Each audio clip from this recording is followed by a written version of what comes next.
Meenakshi college of nursing Mangadu, Arulmigu Meenakshi college of nursing Kanchipuram, BSc, MSc and post basic BSc. அல்லாவுக்கு புகழ் சேரட்டும். நம் நாடு தொடர்ச்சியாக சிக்கல்களை சந்தித்து கொண்டிருக்கிறது. மோதலான இந்த காலகட்டத்தில் நம் நாடு மிகவும் பின்தங்கியுள்ளது. இந்த நிலையில் நம் நாட்டு மக்களுக்கு என் மனதிலிருந்து சில வார்த்தைகளை சொல்ல இருக்கிறேன். அதற்காகவும் நான் கடமைப்பட்டிருக்கிறேன். நாம் எப்போதும் இல்லாத வகையில் சவால்களை எதிர்கொண்டு போராடி கொண்டிருக்கிறோம். நீங்கள் நம் நிலத்தின் மீதான நம்பிக்கையை ஒருபோதும் கைவிட்டதில்லை. நீங்கள் நாட்டுக்காக உங்கள் உயிரையும் பொருட்களையும் தியாகம் செய்தீர்கள். எந்த தீமையையும் தாங்கி சிரியாவை சுதந்திரமாகவும் உயர்வானதாகவும் வைத்திருக்க முயன்றீர்கள். நம் நாட்டு மக்கள் புரட்சி நடத்தியது சுதந்திரம் பெறுவதற்காக மட்டுமே. அந்த போரில் வெற்றி பெற்றோம். ஆனால் பெரிய தியாகங்கள், பெரிய அளவிலான விலைகள் கொடுக்கப்பட்டன. இன்று கூட எப்போது வேண்டுமானாலும் நாம் போராட தயாராக இருக்கும் நிலையில் நம் மக்கள் நம்பிக்கையோடு இருக்கிறார்கள். என் அருமை சிரியா மக்களே, இந்த புதிய சவாலை நாம் எதிர்கொள்கின்ற நேரத்தில் நாம் ஒரு உண்மையான போரின் மையத்தில் இருக்கிறோம். இந்த போர் நம்முடைய ஒருமைப்பாட்டையும் மக்களின் கௌரவத்தையும் நம் தேசிய உறுதியையும் பாதுகாக்கும் நோக்கில் நிகழ்கிறது.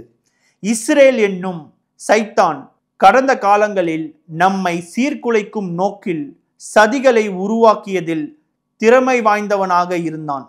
இப்போது மீண்டும் சிரியா நிலத்தை முடிவில்லாத குழப்ப மையமாக மாற்ற முயல்கிறது. இதன் மூலம் நம்முடைய ஒருமைப்பாட்டை உடைத்து முன்னேற்றத்திற்காக செல்லும் வழிகளை முடக்க திட்டமிடுகிறது. இது அனைத்து வழிகளையும் பயன்படுத்தி நம்மிடையே முரண்பாடை உருவாக்க இஸ்ரேல் முயல்கிறது.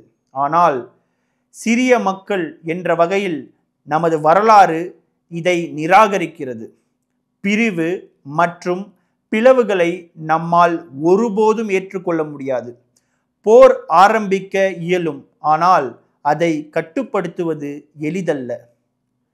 நாம் இந்த மண்ணின் மக்களாக இருப்பதால் நாம் இஸ்ரேலின் சதிகளை புரிந்து கொள்ளும் வல்லமை உடையவர்கள். நாம் பல சிக்கல்களிலும் உறுதியாக நிற்போம். இன்று சிலர் நம்மை யுத்தத்திற்கு இழுக்க முயற்சி செய்கிறார்கள். அந்த யுத்தத்திற்கு ஒரு நோக்கமும் அல்ல. அது சிரியாவை துண்டாடவும் நம்முடைய மறுசீரமைப்பு முயற்சிகளை வீணாக்கவும் மட்டுமே நோக்கமாக கொண்டிருக்கிறது. சிரியா ஒரு சோதனை களம் அல்ல, மற்றவர்களின் பேராசைக்கான நிலமும் அல்ல. எமது மக்கள், எமது பிள்ளைகள், எமது பெண்கள், இவர்களின் உயிரை பலி கொடுக்க நான் ஒருபோதும் அனுமதிக்க மாட்டேன். சிரியா என்பது அனைவருக்குமான நாடு. இது எங்கள் கௌரவத்தின் அடையாளம். புதிய சிரியாவை கட்டும் கனவை நாங்கள் எளிதில் கைவிட மாட்டோம். அதற்காக நாம் எல்லோரும் சேர்ந்து தேசத்தை காப்போம். தனிப்பட்ட விருப்பங்களை விலக்கி பார்ப்போம். நம்முடைய சகோதரர்களான துருஸ் மக்களிடம் நீங்கள் இந்த தேசத்தின் உட்பகுதியாகவே இருக்கிறீர்கள். பிரிவுகளுக்கும் பிளவுகளுக்கும் இங்கு இடமில்லை. உங்களுடைய உரிமைகள், சுதந்திரம் பாதுகாக்கப்படும், நிச்சயமாக பாதுகாக்கப்படும். உங்களை வேறுபடுத்த நாங்கள் யாரும் அனுமதிக்க மாட்டோம். சமீபத்தில் பொதுமக்களுக்கு எதிரான குற்றங்களை சிலர் செய்கிறார்கள். இது மிகுந்த வருத்தம் அளிக்கிறது. அதே சமயம் பாதுகாப்பு அமைச்சகமும் உள்துறை அமைச்சகமும் சுவேதா மாகாணத்தில் அமைதியை மீட்டெடுக்க விரிவான நடவடிக்கைகளை மேற்கொண்டன. இதில் வெற்றியும் கிடைத்தது. சட்டவிரோத குழுக்களை வெளியேற்றினோம். ஆனால் இஸ்ரேல் மீண்டும் ஒரு முறை அமைதியை சீர்குலைக்க அரசு மற்றும் பொது தொண்டு அமைப்புகளை தாக்கியது. இதனால் உடனடி அழுத்தமான சூழல் உருவாகியது.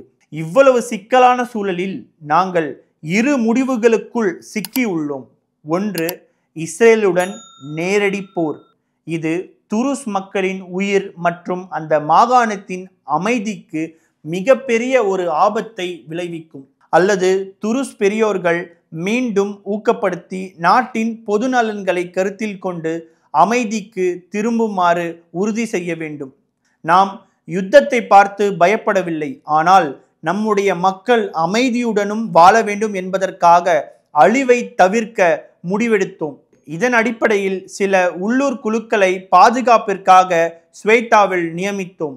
இது நாட்டின் ஒற்றுமையை பாதுகாக்கும் தீர்மானம், புதிய போரை தவிர்க்கும் ஒரு தீர்மானம், நம் சீரமைப்பு முயற்சிகளையும் பொருளாதாரத்தையும் மீட்டெடுப்பதையும் பாதுகாக்கும் முயற்சியாகும்.